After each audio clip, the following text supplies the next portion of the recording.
ఇక ఏపీ ఆర్థిక శాఖ మంత్రి పయ్యావుల కేశవ్ మీడియాతో మాట్లాడుతున్నారు. లైవ్ లో చూద్దాం. తప్పుల మీద తప్పులు చేసి, చేయరాని తప్పులు చేసి, ఘోరమైనటువంటి చేసి మళ్ళీ దాన్ని కప్పిపుచ్చుకునేటువంటి ప్రయత్నం చేయడం, ఎదురుదాడి చేయడం అనేటువంటిది ఎంతో బాధాకరం. వాళ్ళ పరిస్థితి ఏంటి? మీరు గుళ్ళు తిరుగుతున్నారు, చేయమని ఏదో పిలుపునిచ్చారు. నేను చెప్పినట్టు మీకు అదొక పొలిటికల్ ఈవెంట్. కానీ మీరు చేసిన తప్పుకి ఈరోజు భక్తులు ప్రాయశ్చిత్తం చేసుకుంటున్నారు.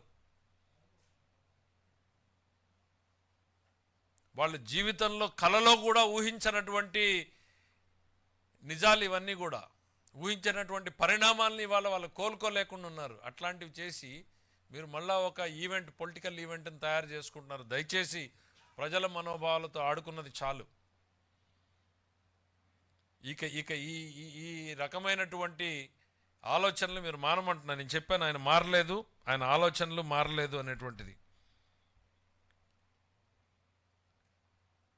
మన పెద్దలు చెప్పారు, చిత్తశుద్ధి లేని శివ పూజలేలా, ఆత్మశుద్ధి లేని ఆచారమేలా అని.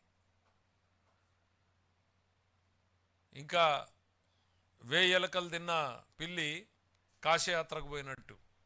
ఇవన్నీ ఊరికే రాలేదు. బహుశా ఇవన్నీ వింటూ ఉంటే ఇవన్నీ జరుగుతున్నవి, జరగబోయేటువంటివి చూసే మన పెద్దలు పెట్టారేమో అనిపిస్తుంది.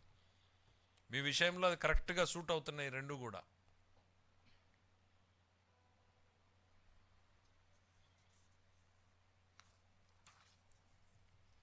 మీరు తిరుమల తిరుపతి దేవస్థానాన్ని నేను ఇప్పుడు ఎట్లా అయితే చెప్పానో ఒక ఈవెంట్గా మీరు చూస్తున్నారు, దీన్ని సెంటిమెంట్గా మేము చూస్తున్నాం అనేటువంటిది.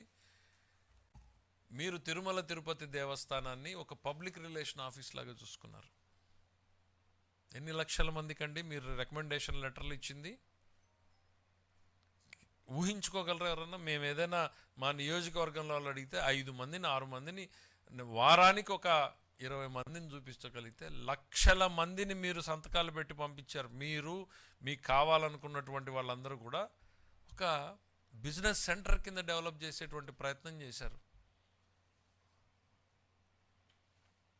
నేను అనుకోవడం ఇవి వినడానికే కష్టంగా ఉంది. ఇంకా భవిష్యత్తులో మీరు చేసినటువంటి పాపాలు ఎన్నెన్ని వెలుగులోకి వస్తాయో ఇవన్నీ ఎవరో తెచ్చేది కాదు. సాక్షాత్తు వెంకటేశ్వర స్వామి ఇవన్నీ బయటికి తెస్తాడు, మీరు చేసినటువంటి పాపాలు.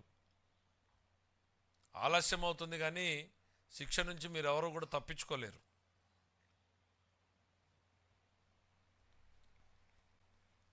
రేపు పొద్దున నిజంగా మీరు 28వ తారీఖున వెళ్తే మీ పార్టీ వాళ్ళకు కూడా ఆ లడ్డూని కొని ఇవ్వండి.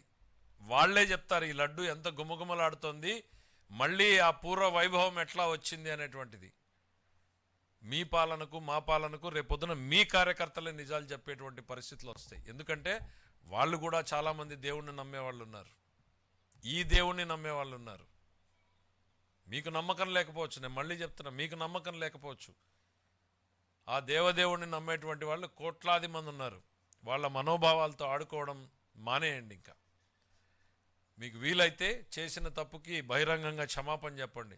చెప్పలేకపోతే కనీసం మనసులో అయినా చెప్పుకుని ఇక అడుగు బయటకు పెట్టకండి. ఈ విషయంలో నోరు మెదపకండి. Thank you.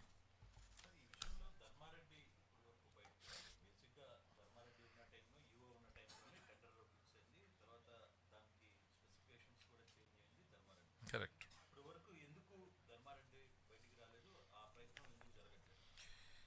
అంటే కొన్ని మినిట్స్లో రికార్డ్ అయినాయో లేదో తెలీదు. ఎందుకంటే టీటీడీ బోర్డు మెంబర్స్గా ఉన్న వాళ్ళు చాలామంది సంఘటన బయటకు వచ్చిన తర్వాత బాధపడుతూ చాలామంది మాట్లాడుతూ చెప్పినటువంటివి. ఈ పరిణామాలన్నీ జరుగుతున్న క్రమంలో ఒక నార్త్ ఇండియాకు సంబంధించినటువంటి బోర్డు మెంబర్, అంటే వాళ్ళ పాలనలో వేసినటువంటి బోర్డు మెంబరే తన అభ్యంతరాన్ని లేవనెత్తాడు. ఇంత తక్కువకి ధరకి నెయ్యిని సరఫరా చేయడం ఎట్లా సాధ్యమవుతుంది? మీరు చెప్పినటువంటి వ్యక్తి, చైర్మన్ ఇద్దరు కలిసి అదే సమావేశంలో బుల్డోజ్ చేశారు.